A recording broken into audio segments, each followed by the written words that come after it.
बारंबार घूर्णिबलय सृष्टि हेउछि एकाधिक लघुचाप केबे बंगोपसागर तो केतेबेले अरब सागर रे मौसुमी सीजन रे सीरीज लो प्रेशर गोटे न जाउणु आउ गोटे दाना बांधुछि केतेबेले जोड़ा तो केबे पछको पछ लघुचाप अवपात आउ गभीर अवपात बंगोपसागर सिस्टम रे गत 20 दिन रे सृष्टि होइछि तीनोटी लो प्रेशर अगस्त 17 रे आंध्र ओडिशा उपकूल रे दाना बांधिथिला लघुचाप एहार 10 दिन भितरे अगस्त 26 रे आउ गोटे सृष्टि होइथिला सप्ताहे बितिनी एबे पुणी लघुचाप सक्रिय होइछि गला 3 मास हेबो धारा श्रावणर धारारे जेमिति ब्रेक लागुनी पाणीपाग विभाग तथ्य कहूछि चलित वर्ष मे 28 रे मौसुमी वायु ओडिशा रे सक्रिय होइथिला सेबेठारु आज सुद्धा 12टी लघुचाप क्षेत्र सृष्टि होइछि गत 5 वर्षर तथ्य कहूछि 2020 मौसुमी सीजन रे राज्य रे 7टी लघुचापर प्रभाव रहिथिला 2021 रे 9टी 2022 रे 12टी 2023 रे 14 और गत वर्ष सृष्टि होइथिला 10 रु अधिक लघुचाप क्षेत्र IMD DG doctor Mrutyunjay Mohapatra कहिसेंती वर्तमान सुद्धा देशर साधारण ठारू अधिक लघुचाप होइछि प्रभाव रे मौसुमी ऋतुर पूर्वानुमान अपेक्षा 7% अधिक वर्षिछि अधिक संख्यक लघुचाप और अवपात स्वाभाविक ठारू अधिक वर्षा कराई थाए ए वर्ष प्राय 16टी लो प्रेशर संभावना रहिछि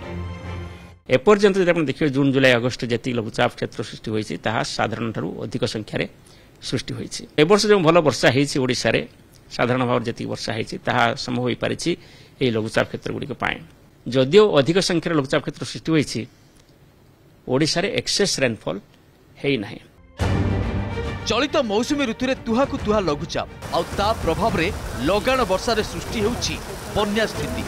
काहे कि बारंबार सृष्टि होउछि लघुचाप एहा पछरे कारण कोन मौसुमी सीजन रे एकाधिक लो प्रेशर हेउछि काहे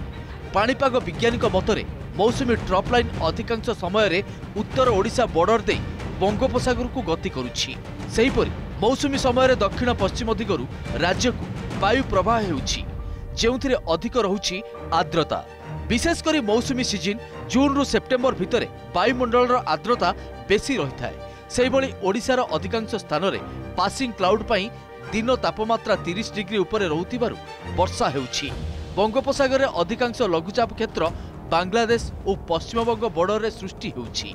चलित वर्ष राज्य रे लघुचापर प्रभाव अधिक थिले भी वर्षार प्रभाव बेसी उत्तर और दक्षिण ओडिशा रे रहिछि पाणीपाग विज्ञानी कहछंती लघुचाप जो मानसून बेले सृष्टि हुए तार मेन कारण है जलीय बाष्पर मात्रा अधिक थिबा दरकार मानसून ट्रापर पोजिशन ए वर्ष यदि आपण ऑब्जर्व करिवे माने होल मानसून सीजन रे मानसून सीजन पूर्व भी आपनकर दक्षिण पश्चिम दिगरे विंड फ्लो रहउथला मौसुमी सीजन रे लघुचाप प्रभाव और वर्षा चाषी कूलक पई हितकर किंतु मात्राधिक वर्षिले बन्या वित्पात जनजीवन प्रति विपद सृष्टि भी करुछि चलित वर्ष एकाधिक लघुचाप और मौसुमी ट्रप लाइन प्रभाव रे देश रे भीषण वर्षा होइछि उत्तररु दक्षिण भारत जाए जल प्रलय सृष्टि होइछि केउठी एकाधिक फ्लाश फ्लड और भूस्खलन तो आउ केउठी शहरी बन्या जनजीवन को प्रभावित करुछि भुवनेश्वर कैमरा पर्सन अब्दुल अजीज अर्चना शतपथी और दिल्ली शिवानंद राउत को रिपोर्ट ओटीवी।